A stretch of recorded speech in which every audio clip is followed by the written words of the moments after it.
gereja telah masuk ke dalam penyesatan di akhir zaman. Ngeri, saudara. Orang bilang begini, Pak, lalu banyak dong yang binasa. Ya sesuai firman.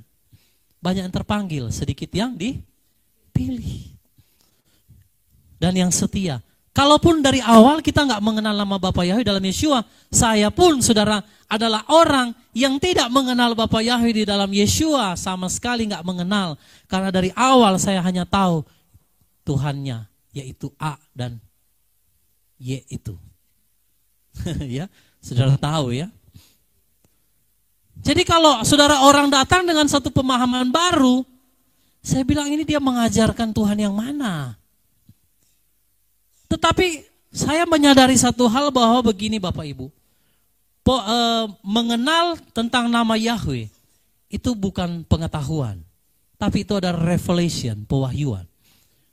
Sehingga tidak semua orang memang bisa dapat mengerti ketetapan dan ajaran Bapa Yahweh tentang namanya, perayaannya, dan sabat perhentian dan lain sebagainya. Yang berbahagia ialah mereka yang mendengarkan firman Allah dan yang memeliharanya. Dan engkau harus mengasihi Yahweh Elohimu dan memelihara perintahnya, ketetapannya, dan peraturannya selama-lamanya. Engkau harus mengasihi Yahweh Elohim. Saya ingin bertanya, berapa banyak Bapak Ibu di tempat ini yang ada di Zoom, yang ada di live streaming, yang mengasihi Yahweh Elohim? Boleh tolong angkat tangan, lambaikan tangan saudara yang mengasihi Bapak Yahweh. Semuanya mengasihi Bapak Yahweh, amin. Orang-orang yang mengasihi Bapak Yahweh, apa yang dikatakan Bapak Yahweh di situ? Dan memelihara perintahnya. Jadi kalau orang berkata dia mengasihi Yahweh, dia harus memelihara perintahnya. Saya lihat di situ saudara, memelihara perintah itu termasuk ajaran daripada Dafar Elohim. Itu harus dipelihara. Apa yang saudara dengar baik secara langsung maupun Bapak Ibu yang mungkin mendengar di YouTube, di live streaming, dan di Zoom, saudara, apa yang engkau dengar tentang Dafar Elohim, itulah perintah. Amin, saudara. Jadi, saudara, kalau saudara mentaati satu kebenaran Dafar Elohim, saudara bukan mentaati pemimpin kita di dalam dunia ini, bukan. Karena pemimpin hanya menyampaikan, atau gembala, ataupun pendeta hanya menyampaikan apa yang Dafar Elohim sampaikan. Maka ketika saudara taat, saudara bukan sedang mentaati perintah manusia. Itu sebabnya Yeshua berkata kepada orang-orang Farisi, percuma kamu beribadah kepadaku. Karena yang kamu taati adalah apa? Perintah manusia. Ajaran buatan manusia. Perintah Bapa Yahweh dia abaikan, saudara. Tapi perintah manusia itu ditaati. Mengapa demikian, saudara? Ya, karena Bapa Yahweh tahu bahwa manusia itu bisa berubah setia. Kenapa harus ada mentaati perintah? Kenapa Bapa Yahweh harus sampaikan perintahnya? Karena manusia seringkali berubah setia. Saudara baca kisah raja-raja daripada Yehuda, Israel. Maka ketika Raja A berubah setia kepada Yahweh, betul? Maka datanglah musuhnya mengepung. Kenapa bisa terjadi, saudara, ada perubahan kepada kesetiaan kita kepada Bapa Yahweh? Karena tidak mentaati perintahnya. Saudara, saya mau bilang begini. Kalau orang sudah tidak mentaati perintah Bapa Yahweh, kalau orang sudah mulai kelihatan tidak taat, saudara, itu karena dia sudah mulai melanggar perintah dari Bapa Yahweh. Betul? Termasuk ajaran. Ajaran itu apa? Firman yang kita dengar. Maka seringkali Bapak Ibu, saya menemukan baik yang secara langsung di tempat ini maupun yang lewat YouTube, live streaming maupun Zoom, yang dari awal punya hasrat yang menggebu-gebu untuk mentaati perintah Bapa Yahweh, tiba-tiba bisa berubah kesetiaannya. Karena apa? Karena tidak mentaati perintah-perintah dari Bapa Yahweh. Makanya di dalam Ulangan 11 dikatakan, dan engkau harus mengasihi Yahweh. Mengasihi Yahweh berarti memelihara perintahnya, yaitu ajaran firman-Nya. Yang setuju katakan amin. Bapa Yahweh tahu saudara kita itu manusia gampang berubah setia. Betul? Coba saudara, kalau saudara, misalnya contoh lah, saudara membantu orang begitu ya. Saudara menolong orang. Terus saudara tolong terus menerus. Apakah menjamin saudara menolong dia, orang itu tetap baik dengan saudara? Tentu tidak. Sudah banyak kan kejadian saudara, bahkan yang sering viral, ya kan? Orang bilang kacang lupa kulitnya. Karena manusia itu, saudara, banyak yang tidak setia. Makanya dalam kitab Amsal ditulis di sana, banyak orang yang berkata dirinya baik. Tapi siapakah yang menemukan orang yang setia? Di dalam dunia ini, saudara, banyak orang baik. Orang yang gak mengenal Bapa Yahweh, di dalam Yeshua pun baik. Coba saudara ketemu dengan orang-orang di luar sana yang gak mengenal Yeshua. Baik, lihat pengemis, kasih uang. Lihat orang susah, dikasih makanan. Betul gak saudara? Bahkan orang-orang di luar sana kadang lebih baik daripada orang-orang Kristen. Tapi pertanyaannya, apakah kita tetap setia? Nah, jadi bagaimana supaya kita bisa setia kepada Bapa Yahweh? Harus pelihara perintahnya. Mari lihat saudara, 1 Timotius 4 ayat yang ke-16.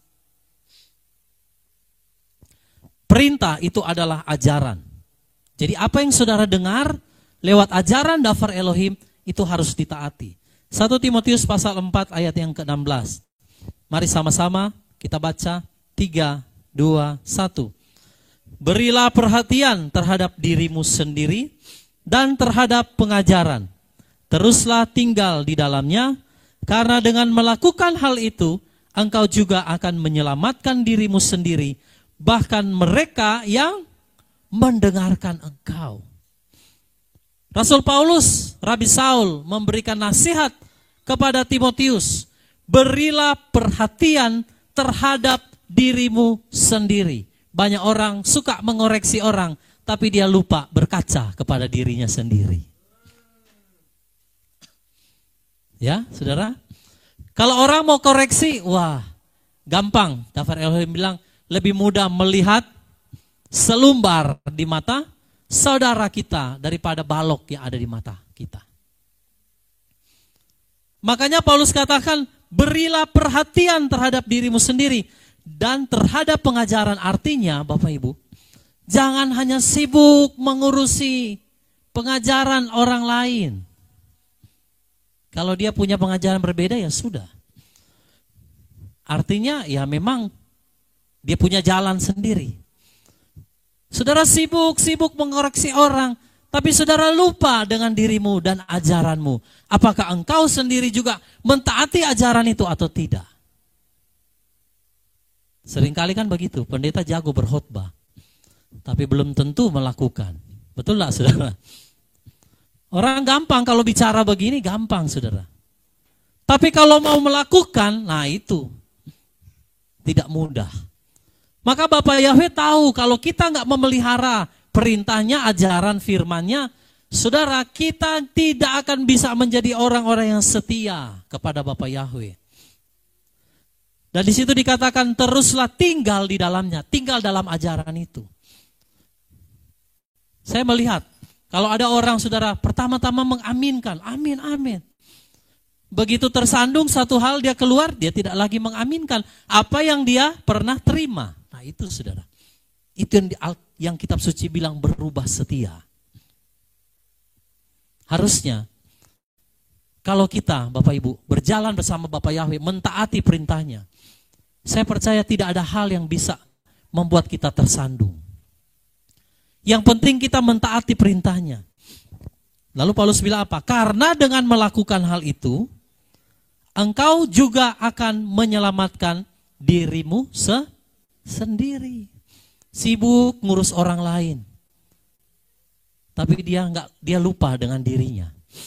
Bahwa dia sendiri juga tidak mentaati dafar Elohim. Akibatnya apa, saudara? Tidak selamat juga.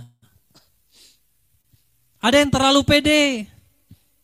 Mereka lah yang paling benar. Lupa dengan dirinya sendiri.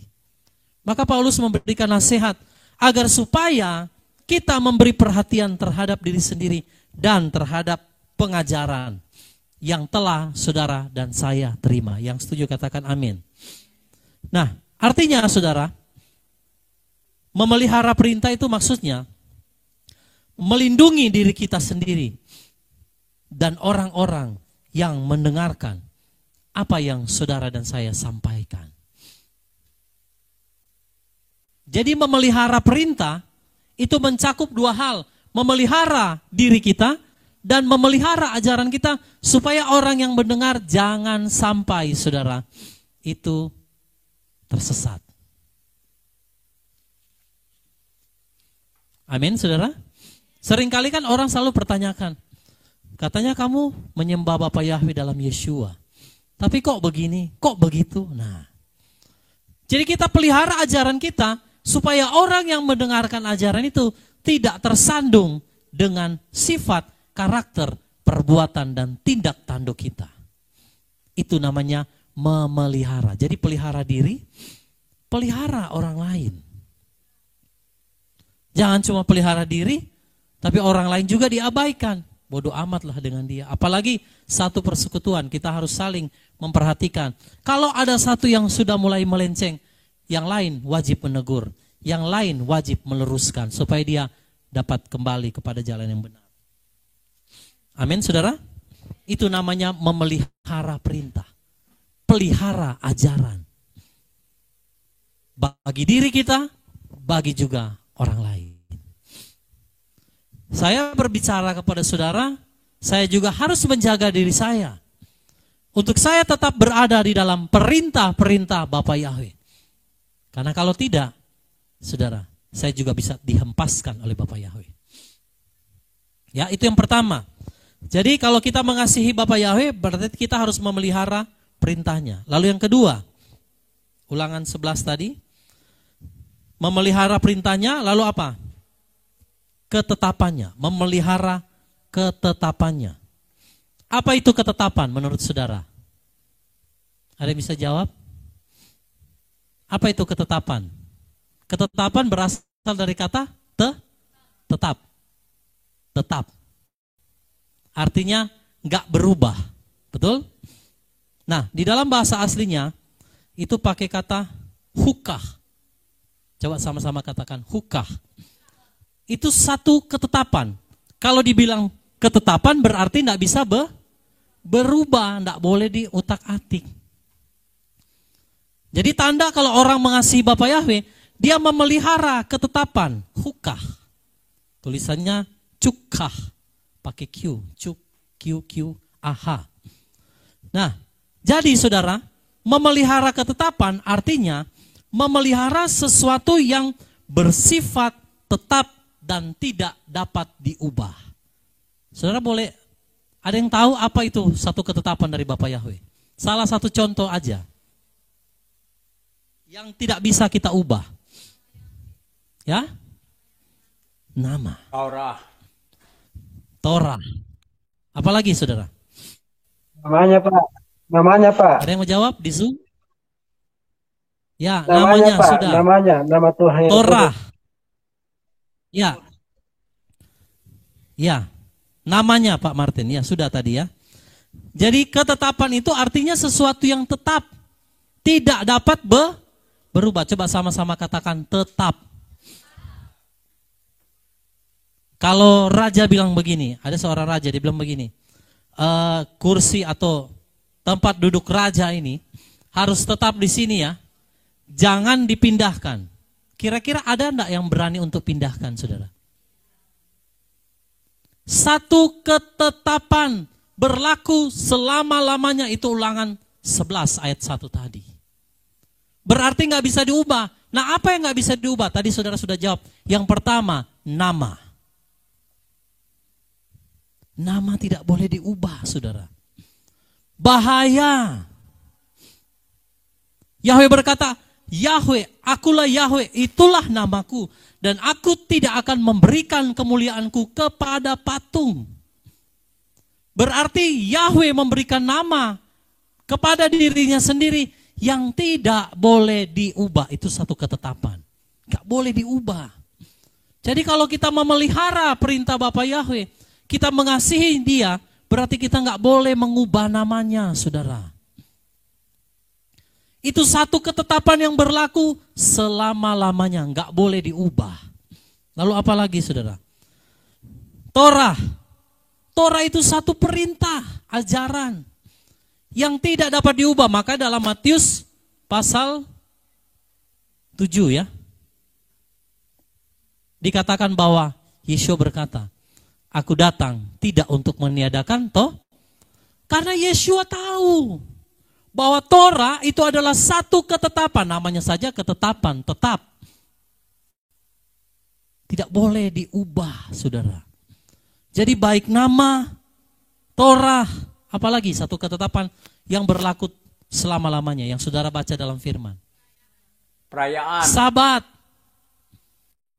Perayaan. Sabat ya. Sabat mingguan. Itu satu ketetapan yang berlaku selama-lamanya. Hukah. Tidak boleh diubah, saudara. Ya. Jadi baik nama, baik perayaan, baik Torah, sabat, perhentian, itu adalah satu ketetapan yang berlaku selama-lamanya. Orang yang mengasihi Yahweh memelihara ketetapan-ketetapan ini. Kalau dia mengubah, berarti dia tidak mengasihi Yahweh Elohim. Siapa yang berusaha untuk mengubah ketetapan, saudara? Siapa yang mau mengubah ketetapan? Iblis.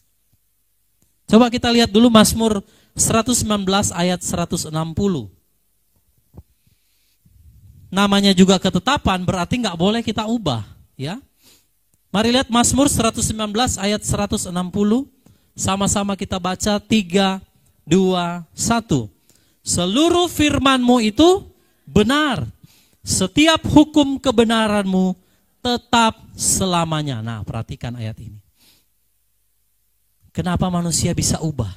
Pak, kata pendeta saya dari dulu nama Tuhan sudah ini. Itu kan kata pendeta. Bukan kata firman. Kata pendeta saya tidak apa-apa Pak merayakan ini. Itu kan kata pendeta.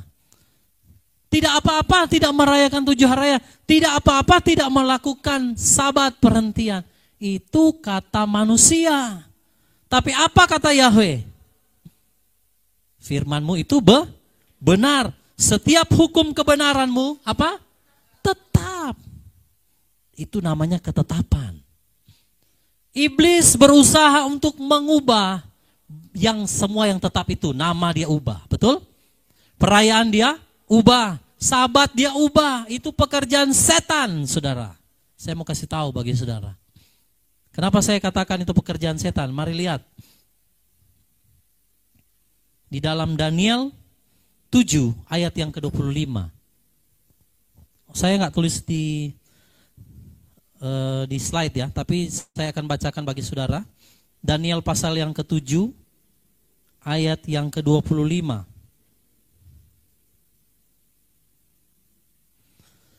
Dan dia, anti Hamasia ya, akan mengucapkan perkataan yang menentang yang maha tinggi.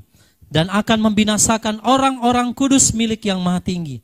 Dan dia bermaksud untuk mengubah waktu dan hukum. Mereka akan diserahkan ke dalam tangannya hingga 1 masa dan 2 masa dan setengah masa. Jadi pekerjaan daripada anti Hamasiyah adalah mengubah yang Bapa Yahweh telah tetapkan. Apa itu? Nama. Perayaan diubah. Apalagi saudara? Sabat, perhentian diubah. Jadi adalah pekerjaan daripada setan, iblis, saudara. Hari-hari ini banyak orang percaya tidak lagi berpegang kepada nama Yahweh, tidak lagi berpegang kepada ketetapan tentang perayaan, tentang sabat, perhentian. Mengapa? Karena saya harus katakan dengan jujur, gereja telah masuk ke dalam penyesatan di akhir zaman. Ngeri, saudara. Orang bilang begini, Pak, lalu banyak dong yang binasa. Ya sesuai firman. Banyak yang terpanggil, sedikit yang dipilih. Dan yang setia. Kalaupun dari awal kita nggak mengenal nama Bapa Yahweh dalam Yeshua, saya pun, saudara, adalah orang yang tidak mengenal Bapa Yahweh di dalam Yeshua, sama sekali nggak mengenal. Karena dari awal saya hanya tahu Tuhannya, yaitu A dan Y itu. Ya, saudara tahu ya. Jadi kalau saudara orang datang dengan satu pemahaman baru, saya bilang ini dia mengajarkan Tuhan yang mana.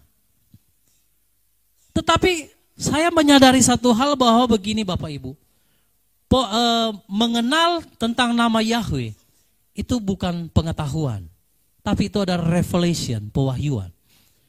Sehingga tidak semua orang memang bisa dapat mengerti ketetapan dan ajaran Bapa Yahweh tentang namanya, perayaannya, dan sabat perhentian dan lain sebagainya. Hanya mereka yang ditarik oleh Bapa. Makanya Yesus bilang dalam Yohanes pasal 6 kalau tidak salah itu. Tidak ada seorang pun yang dapat datang kepadaku kalau bukan Bapa yang menarik dia. Ditariknya dengan apa? Halo? Bapak Yahweh tarik saudara kepada Yeshua dengan apa? Ajaran dan firman. Bukan ditarik dengan dunia, saudara. Bukan seperti gereja pada masa kini mendatangkan artis, bikin suasana gedung yang seperti orang dunia, lampu blitz sana sini, saudara. Saya juga ada dulu di sana. Datang, wah si A, si B artis. Yang menarik bukan Bapak Yahweh, yang menarik dunia, yang tarik dia. Makanya saya bilang gereja telah masuk ke dalam penyesatan di akhir zaman. Tapi kalau saudara datang kepada Yeshua di dalam Bapa Yahweh, itu karena Yahweh yang tarik kita lewat ajaran. Makanya kita semua ada di tempat ini, ada di Zoom, dan Bapak Ibu yang ada di live streaming. Saudara bukan ditarik oleh hal-hal duniawi, tapi saudara ditarik dengan apa? Ajaran. Itulah firman. Makanya kalau orang mengasihi Bapa Yahweh, dia akan pelihara perintahnya, pertama itu. Lalu kedua dia akan pelihara apa? Ketetapan. Semua yang Bapak Yahweh tetapkan jangan kita ubah, saudara. Gereja sudah banyak mengubah, banyak hal. Nama diubah, perayaan sabat diubah, perayaan 7 hari raya diubah ke perayaan paganisme. Ngeri enggak, saudara? Masih enggak saudara mau bergereja di tempat yang seperti itu? Terus terang Bapak Ibu, untuk mengeluarkan paradigma lama ini, saya bergumul bukan hanya 1-2 tahun, saudara. Cukup lama untuk meninggalkan paradigma yang bertentangan dengan daftar Elohim, saudara. Itu tidak mudah. Seringkali akal iman itu memang selalu bertentangan dengan akal logika manusia. Betul enggak? Ya. Makanya Bapak Ibu, saya bukan mau supaya menyuruh saudara, artinya saya menjelekan gereja atau persekutuan lain, bukan. Tapi saudara harus punya mata yang jeli, melihat kebenaran ini. Ketetapan Bapa Yahweh diubah, apakah saudara masih mau di tempat yang mengubah-ubah ketetapan Bapa Yahweh? Saudara, mari, ya, pelihara ketetapan. Yang mau mengubah ketetapan Bapa Yahweh itu adalah anti Hamasiyah. Berarti boleh nggak kalau saya katakan banyak gereja di akhir zaman sudah ada di bawah kendali daripada anti Hamasiyah. Betul enggak, saudara? Sudah terbukti lewat pandemi kemarin, saudara. Dari situ kita bisa melihat semua tunduk kepada satu sistem duniawi. Itu membuktikan gereja sudah tidak lagi memegang ketetapan. Kalau orang yang memegang ketetapan Bapa Yahweh, pasti Bapa Yahweh akan luputkan dia, saudara. Contohnya seperti saudara dan saya. Pada hari ini yang diluputkan oleh Bapa Yahweh. Amin. Jadi ketetapan itu nggak boleh diubah. Kalau saudara mau ubah ketetapan, saudara nanti akan ada di bawah kendali daripada anti Hamasiyah. Dari situ saya mulai memahami, gereja di akhir zaman memang sudah tunduk, terutama organisasi. Sudah ada di bawah kendali daripada anti Hamasiyah. Saya harus katakan ini, saudara. Karena mereka merubah ketetapan Bapa Yahweh. Ngeri sekali, saudara, ya. Lalu yang ketiga, saudara, bagaimana kita mengasihi Bapa Yahweh?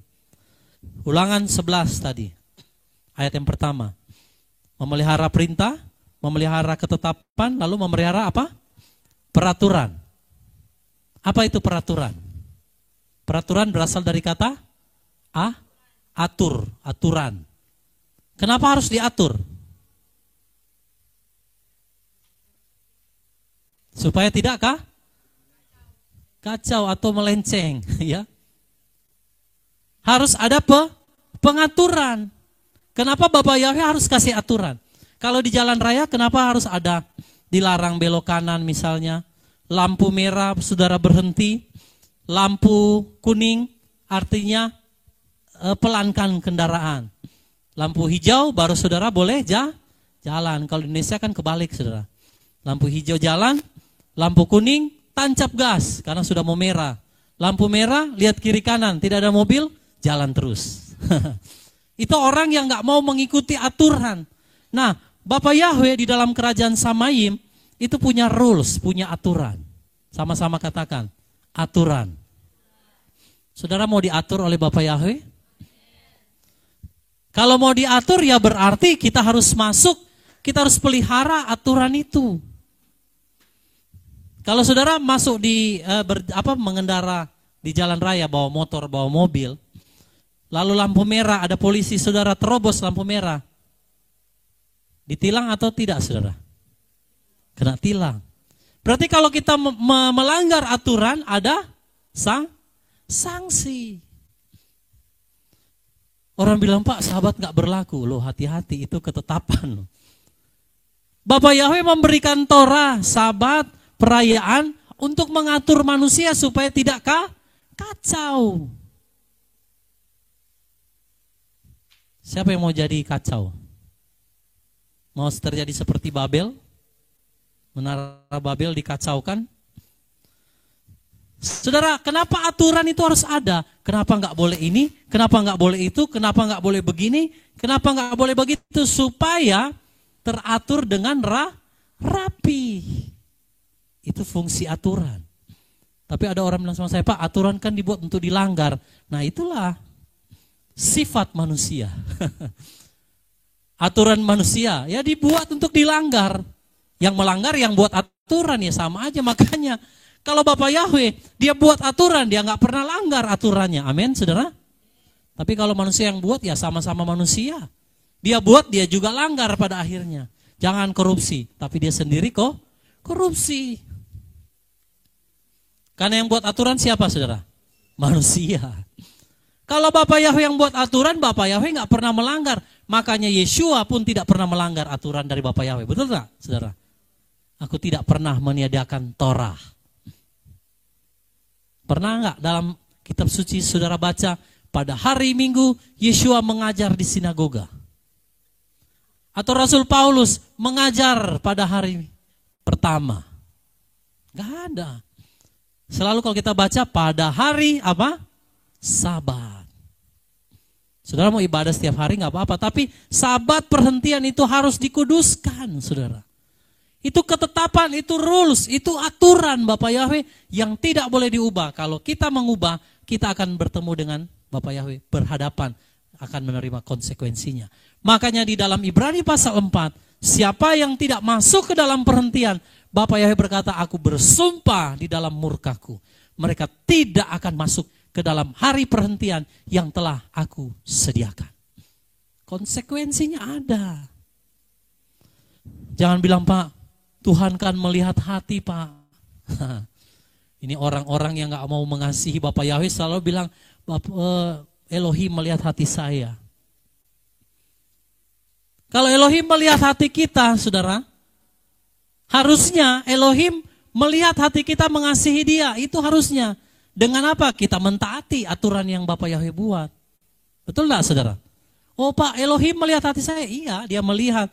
Kalau kamu mengasihi, kamu harus taat. Jangan engkau langgar peraturan, tapi engkau bilang, oh Elohim mengasihi saya, Pak. Tapi aturan saya langgar, gak apa-apalah. Nakal-nakal dikit. Nah, saudara, itu ngaco. Ngawur. Ya. Nah, jadi kita harus memelihara peraturan. Peraturan di situ dalam bahasa asli adalah mispat. Coba sama katakan. Mispat. Apa itu mispat? Putusan yang diucapkan secara hukum. Kalau pengadilan ketok palu, sah enggak, saudara? Ada yang berani ubah? Kalau diketok, saudara terdakwa dihukum seumur hidup, tok, tok, tok. Sampai Mahkamah Agung tetap saja dia tok. Enggak, itu namanya mispat. Tidak dapat diganggu, gugat secara hukum, itu sah.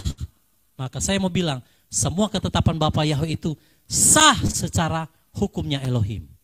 Tidak dapat diubah, tidak boleh dilanggar. Saya yang percaya katakan amin. Tepuk tangan bagi Bapa Yahweh. Haleluya. Ya.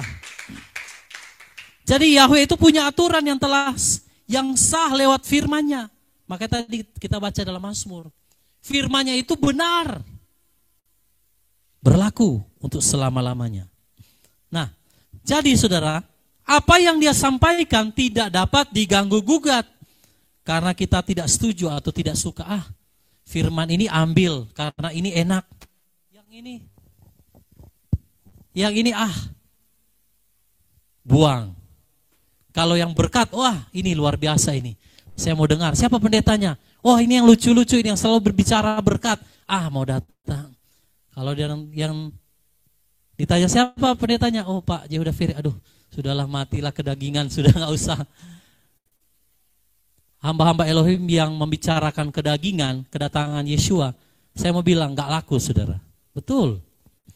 Yang laku itu di gereja-gereja apa? Yang selalu bicara berkat, yang lucu-lucu. Itu karena Bapak Yahweh sudah bilang, orang-orang demikian bukan melayani Elohim, mereka melayani perut mereka. Tadi pagi saya sempat lihat-lihat, saudara, ada satu hamba Elohim, saya tidak usah sebutkan namanya, dia bilang begini, kita gak perlulah dulu berbicara surga neraka, gak perlu. Hari-hari ini aja bagaimana kita baik hidup di dalam dunia ini. Aduh, saya bilang, celaka juga ada orang bisa begini. Karena pembawanya ya humoris dan orang suka, saudara. Kekekalan itu sesuatu yang, saudara, yang justru kita harus kejar hari ini. Kalau yang sementara justru kita tidak boleh terlalu fokus ke sana. Kebalik ini paradigma ini pendeta berbicara, saudara. Tapi justru yang begini-begini laku. Karena orang-orang demikian bukan membicarakan kebenaran tentang peraturan ketetapan Bapa Yahweh. Mereka lebih suka dengan ajarannya apa? Hyper grace. Gak apa-apa berbuat dosa. Gak apa-apa berzina. Gak apa-apa kawin cerai. Bapa Yahweh melihat hati. Haleluya. Bapa Yahweh sungguh baik. Bapa Yahweh tidak akan menghukum kamu. Waduh. Namanya aturan, kalau kita langgar ada konsekuensi, saudara. Ya. Nah, dalam arti, saudara, kalau kita mau melakukan firman, jangan pilih-pilih. Yang ini enak, saudara terima. Yang tidak enak, saudara tolak. Saudara buang. Oh, sudah gak berlaku Pak ini. Makanan gak berlaku karena kamu masih suka mau makan yang guling-guling itu, putar-putar, ya kan? Sabat gak berlaku, oh iya Pak, ya, soalnya toko saya rame Pak kalau hari Sabat, mohon maaf ya Bapak Yahweh. Perayaan, waduh, Pak, perayaan itu kan orang Yahudi, Pak. Kalau kita, aduh, harus hias pohon, Pak. Harus ada om berkumis itu. Nah, semua itu sudah ada di bawah kendali daripada anti Hamasiyah, saudara. Saudara tahu bahwa di akhir zaman ini tidak ada satu aspek dalam kehidupan manusia yang tidak dikuasai oleh anti Hamasiyah. Coba boleh bilang, apa saja? Kesehatan, mereka pegang, betul? Pendidikan, mereka pegang. Pemerintahan, apalagi? Dunia apalagi saudara? Kedokteran, apalagi? Kesehatan toh. Dunia hiburan, wow, semua film-film Hollywood, semua bertema anti Hamasiyah. Jangan ditanya lagi. Apalagi? Olahraga, wah saudara lihat pembukaan Olimpiade kemarin di Paris, syarat dengan anti Hamasiyah punya pekerjaan. Setan semua saudara.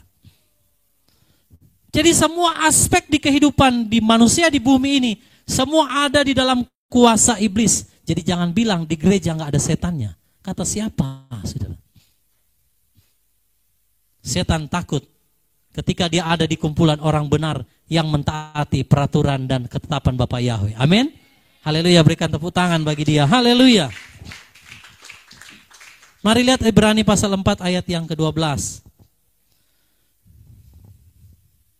Ibrani 4 ayat 12. Kenapa kita harus memelihara peraturan, saudara? Mispat. Satu yang ditetapkan sah secara hukum. Ibrani 4 ayat 12. 3, 2, 1. Sebab firman Elohimlah yang hidup dan berkuasa dan lebih tajam daripada pedang bermata dua manapun. Juga sanggup membelah hingga terpisahnya jiwa dan roh serta sendi-sendi dan sumsum.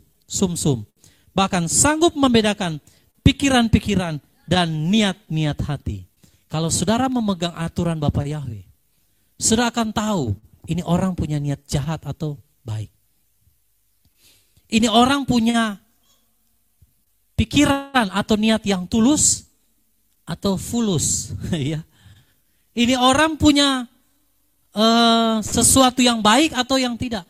Itu saudara kita bisa lihat kalau kita berpegang. Di situ saya belajar Bapak Ibu, bahwa setiap kali Bapa Yahweh mempertemukan saya dengan orang yang baru,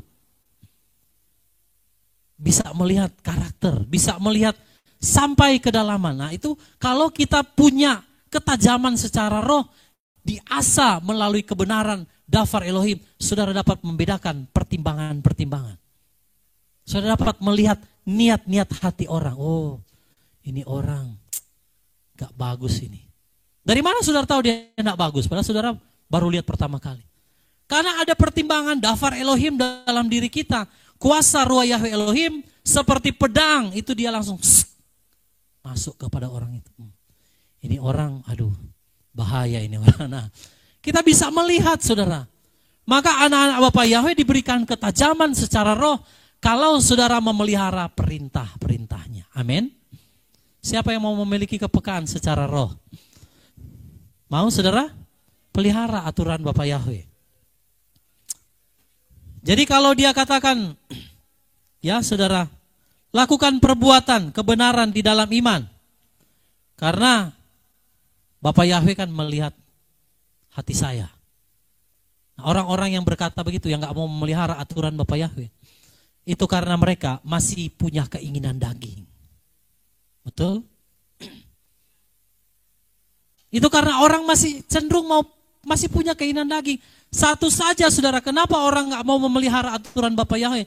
Karena aturan kedagingannya itu masih sangat kuat. Betul gak saudara? Maka saya pernah menyampaikan tentang bagaimana pengudusan di dalam roh. Sampai Bapa Yahweh suruh saya buat lagunya saudara. Karena saya dapat ayat bahwa kamu harus bernyanyi dengan nyanyian rohani. Make melody in your heart. Buat melodi di hati kita. Itu Daud, Raja Daud juga dia menulis mazmur, nyanyian. Jadi kalau dengan lagu itu gampang diingat, betul enggak saudara? Karena manusia suka lupa, betul enggak? Waktu bangsa Israel keluar dari tanah Mesir, Bapa Yahweh perintahkan kepada Musa, tulis nyanyian. Apa itu isi nyanyian Musa? Nanti saudara baca sendiri, panjang. Dan Bapa Yahweh bilang begini, kalau nanti mereka sudah menduduki tanah yang berlimpah susu dan madunya, mereka berubah setia mereka akan ingat firman yang dinyanyikan ini. Nyanyian itu sangat kuat merekam di memori karena ada nada. Karena memang musik itu diciptakan oleh Bapak Yahweh, ada tujuannya, saudara. Siapa Bapak musik? Anak-anak sekolah Sabat, PR-nya? Ya, pintar semua. Nanti dapat hadiah. Yubal, ya. Dibuat, saudara, untuk supaya musik itu, kalau dinyanyikan, firman yang dinyanyikan, itu akan terekam di memori. Saudara tahu pencipta lagu Indonesia? Ya mungkin, apalagi ada Pastor Tony ada nggak ya? Tadi ada tapi sudah keluar ya? Oh ada ya? Pasti tahu kan pencipta lagu. Kalau saudara tahu mungkin orang Indonesia yang terkenal cipta lagu, itu adalah Ahmad Dhani. Kalau saudara lihat lagu-lagunya, ya nggak perlu kita dengar ya, tapi kadang kan kita dengar kadang sepintas. Lagunya biasa saja, saudara kalau melihat kata-katanya. Tapi karena dia pakai melodi yang enak, itu bisa terekam di memori kita. Apalagi kalau firman, Bapak Ibu. Ya kan? Nah makanya Bapak Yahweh bilang sama Musa, tulis nyanyian Musa. Kalau Israel memberontak, mereka akan ingat nyanyian itu. Ya. Jadi semua perintah, ketetapan, aturan harus kita pelihara. Nah, kenapa saya tulis saudara lagu tentang dipimpin oleh Ruah Yahweh Elohim atau dipimpin oleh Roh? Saudara, Bapak Yahweh mau kita semua memelihara aturannya. Dan saya renungkan bahwa kalau kita tidak hidup dipimpin Roh, ternyata sulit, saudara. Kuncinya satu, kalau saudara mau memelihara perintah Bapak Yahweh, memelihara aturannya, hidup dipimpin oleh Roh. Salam kiri kanan, katakan, mari hidup dipimpin oleh Ruah Yahweh Elohim. Bapak Ibu yang ada di Zoom, dipimpin oleh Ruah Yahweh Elohim. Ya.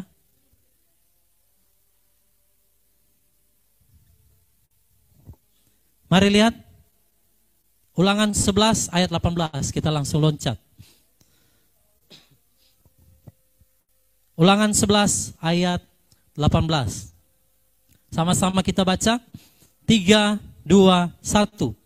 Dan kamu harus menaruh perkataan ini di dalam hatimu dan di dalam jiwamu, dan harus mengikatkannya sebagai tanda pada tanganmu, dan itu harus menjadi lambang di dahimu. Oke, menaruh perkataan di sini, menaruh perkataan dalam hati, itu saya lihat dalam bahasa aslinya, punya satu komitmen untuk menjaga. Itu maksudnya. Taruh perkataan ini di hatimu, artinya saudara harus punya satu komitmen. Saya mau mentaati peraturan, perintah, dan ketetapan Bapak Yahweh. Perlu komitmen nggak saudara?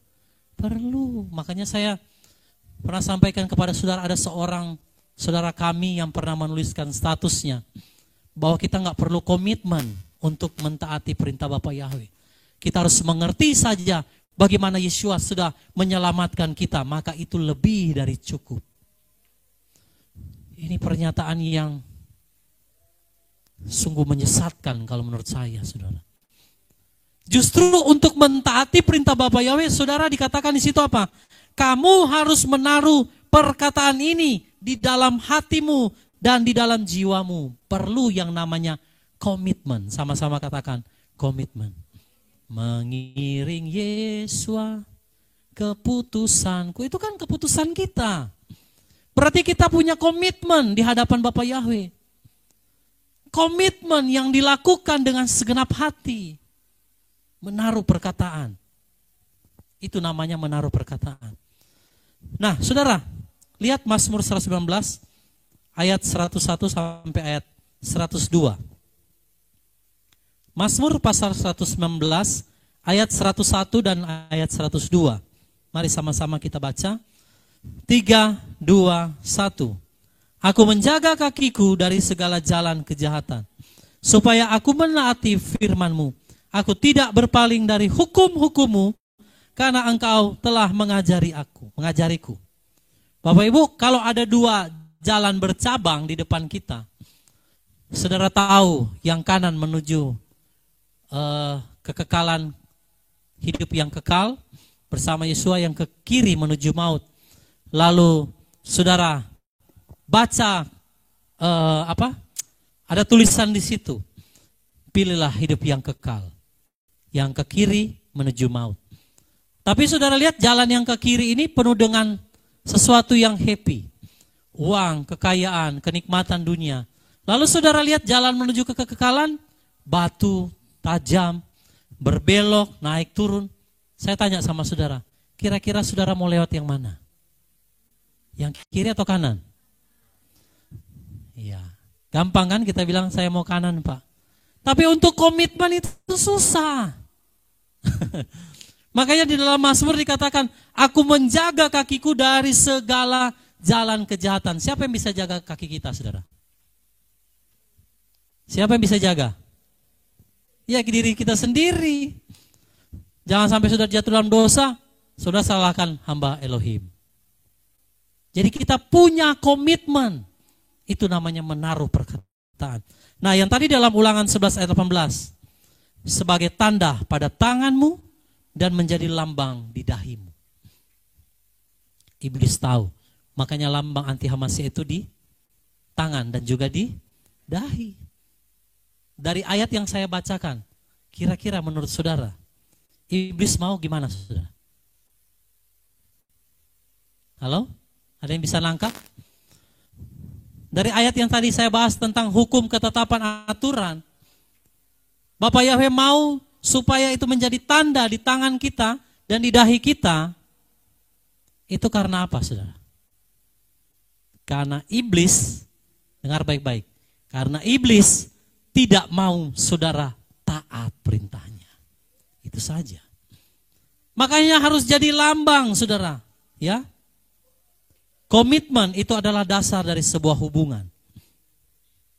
Lalu di situ dikatakan mengikat di dalam jiwa. Tadi di dalam Ulangan 11 ayat 18. Dan harus mengikatkannya sebagai tanda pada tanganmu. Apa itu mengikat?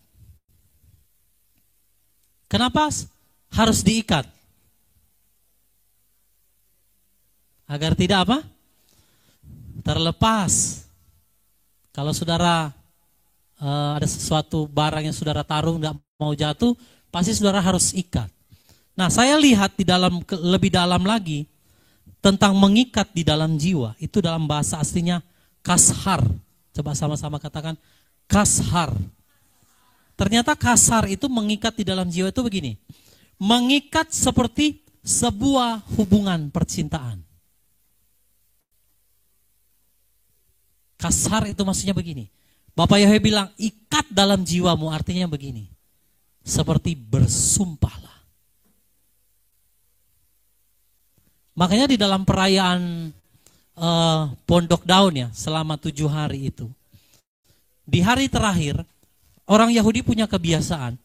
Mereka akan mengelilingi pondok itu selama 7 kali. Dan saya baca tradisi itu, ternyata adalah sebagai satu ikrar. Nah ini.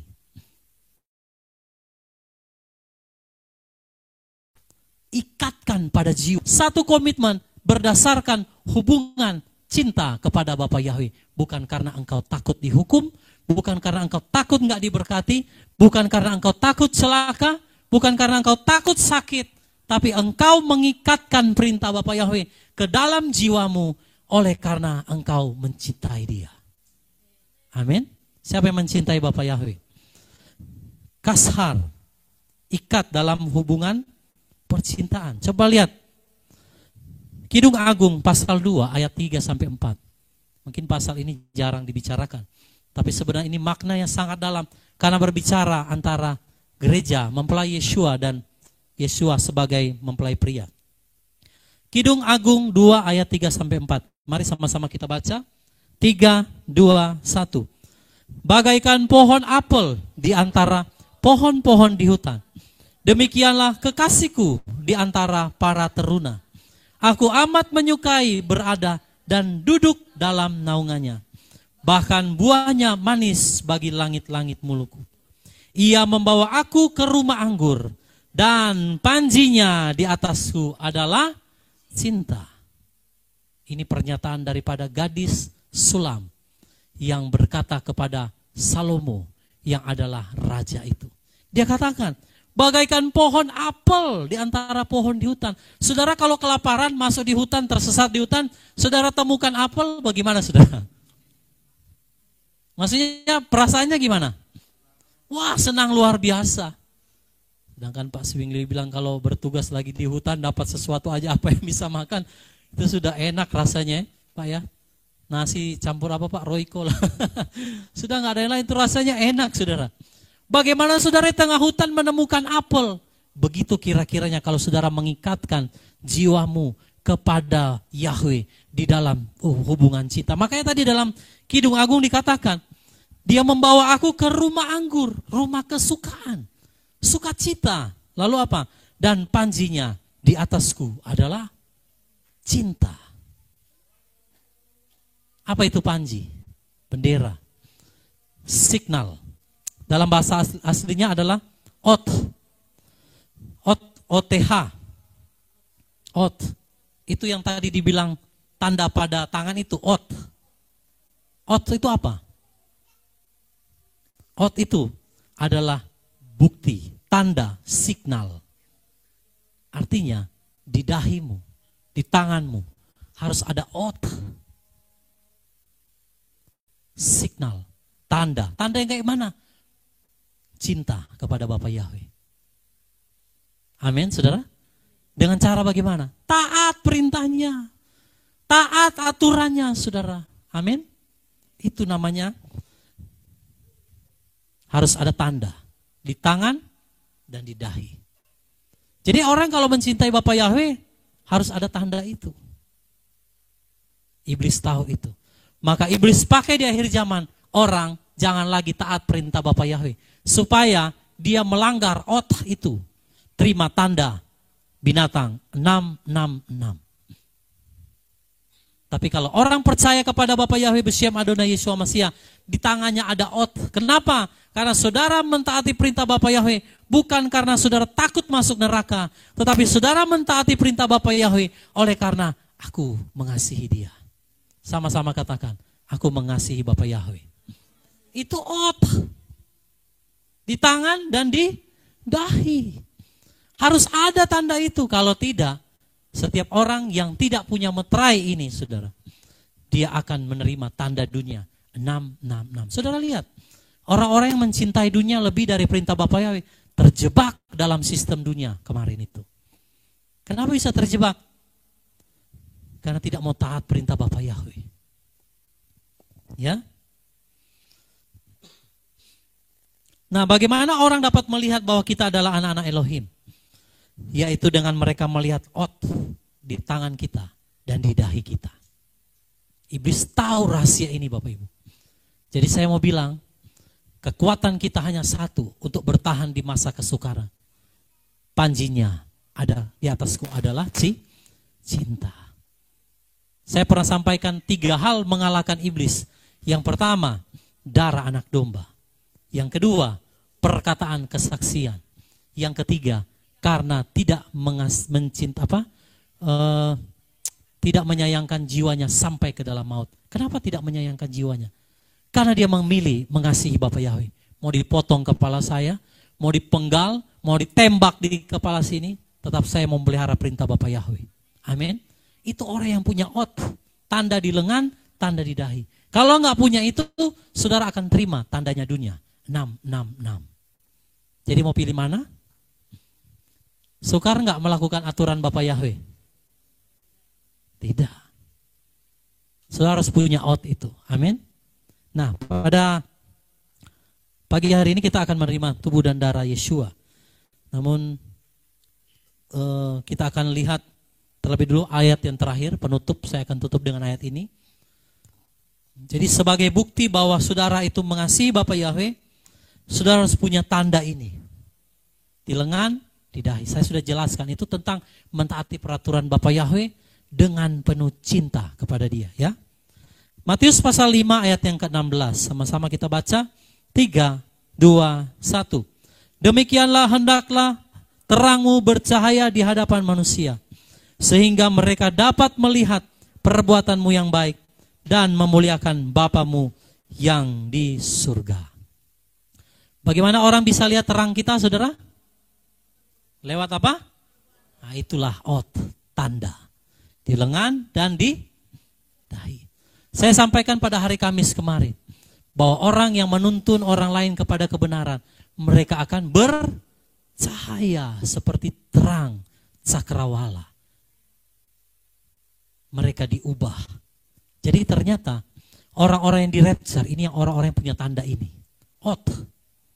Di tangan, di dahi. Yang mencintai Bapa Yahweh dan mentaati peraturan-peraturannya. Saudara yang mau mentaati peraturan Bapa Yahweh dan mau mencintai Bapa Yahweh, mari sama-sama kita katakan amin. Berikan tepuk tangan bagi Bapa Yahweh. Haleluya, haleluya. Puji Bapa Yahweh. Jadi demikianlah tentang tanda, saudara ya. Tanda di tangan dan di dahi. Semua ketetapan Bapa Yahweh berlaku selama-lamanya. Mari kita memelihara, mari kita taat, bukan karena kita mau cari berkat, bukan karena kita mau cari kesembuhan, bukan karena saudara takut masuk neraka, tapi karena kita mencintai. 2 Tawarikh pasal 7. Api turun dari langit, nyanyian syukur. Setelah Salomo mengakhiri doanya, api pun turun dari langit memakan habis korban bakaran dan korban-korban sembelihan itu, dan kemuliaan Tuhan memenuhi rumah itu. Para imam tidak dapat memasuki rumah Tuhan itu, karena kemuliaan Tuhan memenuhi rumah Tuhan. Ketika segenap orang Israel melihat api itu turun, dan kemuliaan Tuhan meliputi rumah itu, berlututlah mereka di atas lantai, dengan muka mereka sampai ke tanah. Lalu sujud menyembah dan menyanyikan syukur bagi Tuhan, sebab Ia baik, bahwasanya untuk selama-lamanya kasih setianya. Korban pentahbisan dan perayaan. Lalu raja bersama-sama seluruh bangsa mempersembahkan korban sembelihan di hadapan Tuhan. Sebagai korban sembelihan, Raja Salomo mempersembahkan 22.000 ekor lembu sapi dan 120.000 ekor kambing domba. Demikianlah raja dan seluruh bangsa mentahbiskan rumah Allah. Para imam telah siap berdiri pada tempat mereka. Begitu pula orang-orang Lewi telah siap dengan alat-alat musik untuk memuliakan Tuhan, yakni alat-alat musik yang dibuat Raja Daud untuk mengiringi nyanyian syukur bagi Tuhan, bahwasanya untuk selama-lamanya kasih setianya. Setiap kali mereka ditugaskan Daud menyanyikan puji-pujian, dalam pada itu para imam berdiri berhadapan dengan mereka sambil meniup nafiri, sedang segenap orang Israel berdiri. Lalu Salomo menguduskan pertengahan pelataran yang di depan rumah Tuhan, sebab disitulah diolahnya segala korban bakaran dan lemak korban keselamatan. Sebab mezbah tembaga yang dibuat Salomo tidak dapat memuat korban bakaran dan korban sajian dan segala lemak korban. Dan pada waktu itu juga Salomo mengadakan perayaan Pondok Daun selama 7 hari bersama-sama dengan seluruh Israel, suatu jemaah yang amat besar dari jalan masuk ke Hamat sampai ke sungai Mesir. Pada hari yang ke-8 mereka mengadakan perkumpulan raya, karena mereka telah merayakan pentahbisan mezbah selama 7 hari dan perayaan Pondok Daun selama 7 hari. Pada hari yang ke-23 bulan ke-7 disuruhnya bangsa itu pulang ke kemah-kemah mereka sambil bersuka cita dan bergembira atas kebaikan yang telah dilakukan Tuhan kepada Daud, kepada Salomo, dan kepada orang Israel umatnya. Tuhan menampakkan diri kepada Salomo untuk kedua kalinya. Demikianlah Salomo menyelesaikan rumah Tuhan dan istana raja, dan berhasil melaksanakan dalam rumah Tuhan dan dalam istananya segala sesuatu yang timbul dalam hatinya. Kemudian Tuhan menampakkan diri kepada Salomo pada malam hari dan berfirman kepadanya, "Telah kudengar doamu dan telah kupilih tempat ini bagiku sebagai rumah persembahan. Bila mana aku menutup langit sehingga tidak ada hujan, dan bila mana aku menyuruh belalang memakan habis hasil bumi, dan bila mana aku melepaskan penyakit sampar di antara umatku, dan umatku yang atasnya namaku disebut merendahkan diri, berdoa dan mencari wajahku, lalu berbalik dari jalan-jalannya yang jahat maka aku akan mendengar dari surga dan mengampuni dosa mereka, serta memulihkan negeri mereka. Sekarang mataku terbuka dan telingaku menaruh perhatian kepada doa dari tempat ini. Sekarang telah kupilih dan kukuduskan rumah ini, supaya namaku tinggal di situ untuk selama-lamanya.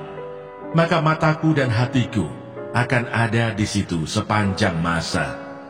Mengenai engkau, jika engkau hidup di hadapanku sama seperti Daud ayahmu, dan berbuat sesuai dengan segala yang kuperintahkan kepadamu, dan jika engkau tetap mengikuti segala ketetapan dan peraturanku, maka aku akan meneguhkan tahta kerajaanmu sesuai dengan perjanjian yang telah kuikat dengan Daud ayahmu, dengan berkata, takkan terputus keturunanmu yang memerintah atas Israel.